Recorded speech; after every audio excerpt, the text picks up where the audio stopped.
Onun ailəsi ilə birlikdə Ərdəbili tərk eləməyinin səbəbi nə idi? Xanım müğənni səhnədə mahnı oxuyarkən əri ona niyə atəş açdı? Baldızı özünü niyə yandırdı? Qızı niyə beynəlxalq internata verildi? 50 yaşında vəfat eləyən, ömrünün sonunacan Ərdəbil həsrəti çəkən, içkiyə qurşanan xanım müğənninin həyat hekayəsi. Keçək suallarımıza. Rübabə İşraqi, bilinən adı ilə Rübabə Muradova, 21 mart 1933-cü ildə Ərdəbildə doğulur. Ailədə 5 bacı, 2 qardaş olurlar. 1946-cı ildə siyasi mühacir olan atası həbs olunur. Həmin vaxt İranda zindan rəisi olan Xəlil Ağadan xahiş eləyir ki, ona ailəsini İrandan çıxarmağa kömək eləsin. Xəlil Ağanın köməyi ilə Rübabə xanımın atası öz ailəsini Arazın bu tayına keçirir. Amma öz atasını xilas eləmək üçün qaydanda atasının döyülərək öldürüldüyünü görür. Beləliklə Rübabə xanım 13 yaşı olanda ailəsi ilə birlikdə əvvəlcə Astaraya, daha sonra Salyana yerləşirlər. Rübabə xanım öz uşaqlıq sevgisini Ərdəbildə qoyub gəlməli olur. Uzun müddət sonra gənclik illərində həmin oğlan Rübabə xanımla ailə həyatı qurmaq istəyir. Amma bu illərdə artıq müğənni kimi fəaliyyətə başlayan Rübabə xanımı oğlanın ailəsi qəbul eləmir və onu öz oğlanlarını almaqdan imtina edirlər. Bu səbəblə inada qapılan oğlan ömrünün sonunacan heç kəslə ailə qurmur.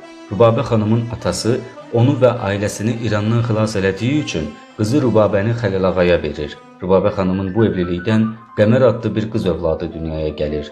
Gənc yaşda ailə quran Rübabə xanım elə gənclik illərində də səhnə fəaliyyətinə başlayır. Səbirabad teatrındakı tədbirlərdə mahnı oxumağa başlayır. Hətta Qulu Əsgərovla birgə səhnə alır və Ələsgər Ələkbərov Rübabə xanımı filarmoniyada işləməyə dəvət edir. Amma həyat yoldaşı Xəlil Ağa onun səhnəyə çıxmağını istəmir. Ailəsi ilə sənəti arasında seçim etməli olan Rübabə Muradova səhnəni seçir və həyat yoldaşından ayrılıb Bakıya köçür. Burada kirayə ev tutub filarmoniyada işləməyə başlayır. Bu əsnada qızı Qəməri də anasına əmanət edir. Lakin keçmiş həyat yoldaşı Rübabə xanımı yenə rahat buraxmır. Bakıda Rübabə xanım səhnədə olarkən Xəlil Ağa ona güllə atır. Rübabə xanım da qəzəblənib ərindən şikayət edir və Xəlil Ağa həbs olunur. Bu əsnada azyaşlı qızı Qəmər məhkəmə qərarı ilə beynəlxalq internata verilir və əri həbs olunandan sonra qız anasına qaytarılır. Rübabə Muradova qız qalasının yanında kirayədə yaşadığı vaxtda qonşuluğundakı qızı özü ilə filarmoniyaya aparır. Qız filarmoniyadan evə qayıtdıqda qardaşı Tələt onu icazəsiz harasa getdiyi üçün döyür və gənc qız ertəsi gün özünü yandırır. Bu bədbəxt hadisədən sonra Tələt ailəsinə deyir ki, Rübabəyə görə oldu, onun vurğunu idi. Bundan sonra tanış olurlar və Rübabə xanım Tələtə ərə gedir. Bəzi iddialara görə Tələtin elə əvvəldən Rübabə xanımdan xoşu gəlirmiş. Lakin bu hadisədən sonra onların arasındakı münasibət daha da möhkəmlənir. Bu evlilikdən Rübabə Muradovanın Şahnaz adlı ikinci qız övladı dünyaya gəlir. Lakin Rübabə xanımın ikinci evlilikdə də bəxti gətirmir. İkinci həyat yoldaşı da onun səhnəyə çıxmağına mane olur. Bu səbəblə qısa müddətdən sonra Rübabə xanımın ikinci ailəsi də dağılır. Xanım müğənni 2 qızı ilə birlikdə Bakıda dövlətin ona bağışladığı evdə yaşayır və ömrünün sonuna kimi ailə həyatı qurmur. Bəzi iddialara görə isə Rübabə xanım ömrünün son 15 ilində öz uşaqlıq məhəbbəti ilə Ərdəbildəki ilk sevgilisi ilə birlikdə yaşayır. Onlar heç vaxt rəsmi olaraq evlənmirlər.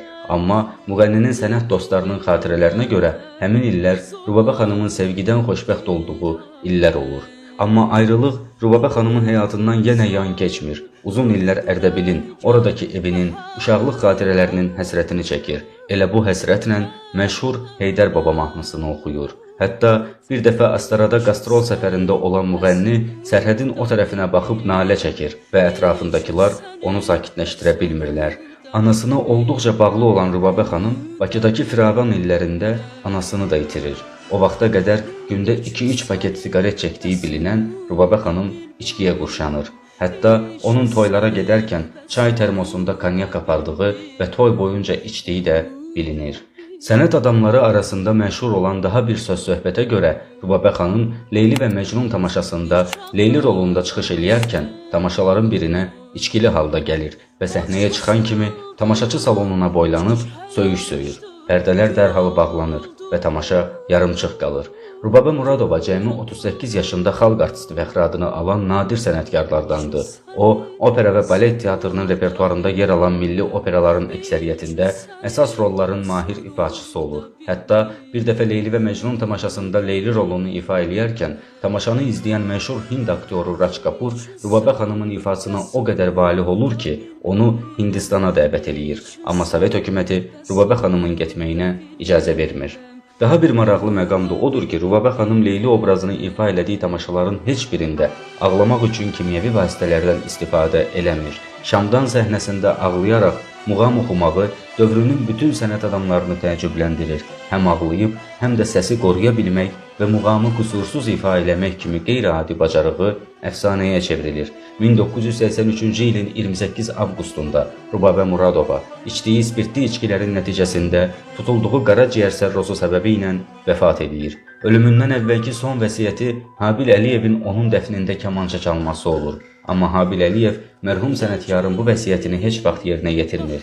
Səbəbini soruşduqda isə ürəyim gəlmədi, deyir. Rubabə Muradovanın vəfatından 2 gün əvvəl Azərbaycan televiziyasında çəkildiyi konsert proqramı Qızıl Fondda qorunur.